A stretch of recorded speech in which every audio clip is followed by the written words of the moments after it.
This is my HP DA00770X. It's got an Intel i5-8250U and originally it came with an 8GB of RAM and a spinning 1TB hard drive. Back in the Windows 10 days, using this thing was okay, tolerable. But then, Windows 11 happened and my already slow experience became an absolute nightmare.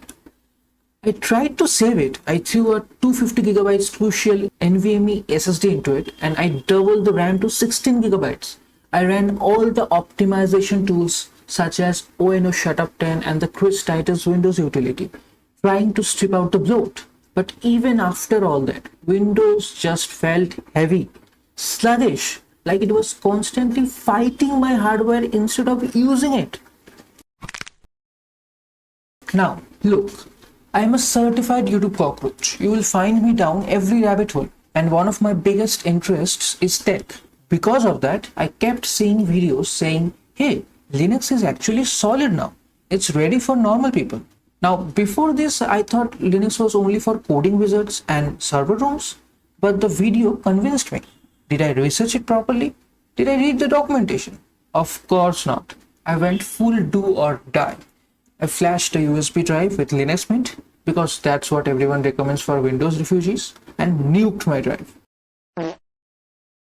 And that's when I met the ultimate villain of my Linux journey, the Realtek RTL8723DE Wi-Fi adapter. This network card is fundamentally anti-Linux. I would turn on my laptop and my Wi-Fi would just go full John Cena. You completely can't say it. No networks, no adapter, nothing. Now look, I am not a total Linux beginner. I know my basic terminal commands. I know what a desktop environment is. And I understand what the kernel is doing under the hood. But Realtek drivers, that's a whole different level of black magic. If you look at my laptop right now, the Wi-Fi is actually working. How? Well, because I went to cloud and did full salt beyond my terminal. I was just aggressively sprinkling advanced network configuration commands into the command line. I knew what files I was editing, but as for the specific driver parameters, I had absolutely no clue if it would explode or fix it. It worked, but honestly, I'm terrified to touch it. I will probably do a whole separate video on the exact fix, assuming I can reverse engineer my own terminal history and figure out which command actually did the trick. So drop a sub if you want to see that rescue mission. But back then, before the AI seasoning saved me, these weird hardware bugs always forced me to panic run back to Windows. And you would think that would be the end of the story, right? Just stick to what works. But it wasn't, because I had already tasted the forbidden fruit. I had seen how incredibly fast and responsive my old laptop could actually be under a lightweight Linux system. And that is the Linux trap. Once you experience how smooth and fast a decent operating system can look and feel on your hardware, Windows instantly feels like golden handcuffs. Your brain simply refuses to go back to a sluggish operating system. So I couldn't stay on Windows, but I couldn't get my hardware to work on Mint. My only option, I had to find a different distro. So began my era of aggressive distro hopping. My logic was simple. There are hundreds of Linux distributions. Surely one of them just works, right? I tried Pop OS, I tried Manjaro, Ubuntu, CachyOS, but I ran into a massive wall. The Linux homework. Windows spoils you. It's a painless, mindless experience. On Linux, before doing anything, I had to open a browser and search, can this be done in Linux?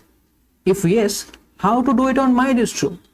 Want to install a simple media player or change a system setting?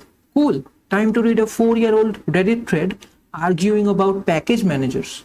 That friction gets old real fast. Meow. What finally broke me was Microsoft's recent direction. Windows 11 recall, AI force into every corner, tracking everything you do. I just couldn't do it anymore. I needed out for good. So I landed on Fedora Workstation. I realized I love the GNOME desktop environment. It's clean, it's modern, and from a design standpoint, it's beautifully uniform. Fedora gives you the absolute best, purest GNOME experience out there. Is it perfect? No. Even though my Wi-Fi is finally stable, I still look up at the network icon with a little bit of PTSD every time I boot up. And don't even get me started on the graphics situation. This laptop has Intel USD 620 graphics, but it also has a dedicated Nvidia MX10. Trying to get that Nvidia card working on Fedora was my own personal Tech 911. I installed the latest proprietary drivers, absolute failure. I wrote back to the ancient drivers, still nothing. For a while, I was literally coping and hypnotizing myself, staring at the screen like, you know what? The open source Nuvo driver isn't even that bad. It's totally fine. It wasn't fine. It actually works now, but the mental gymnastics it took to get there deserves its own entire video, which is also coming down the line. But for the first time, despite the Nvidia scars and the rogue Wi-Fi history, the speed, the privacy, the sheer beauty of Fedora make the annoyances worth putting up with. So, to my fellow YouTube cockroaches out there, have you successfully fled Windows 11 yet? Let me know in the comments.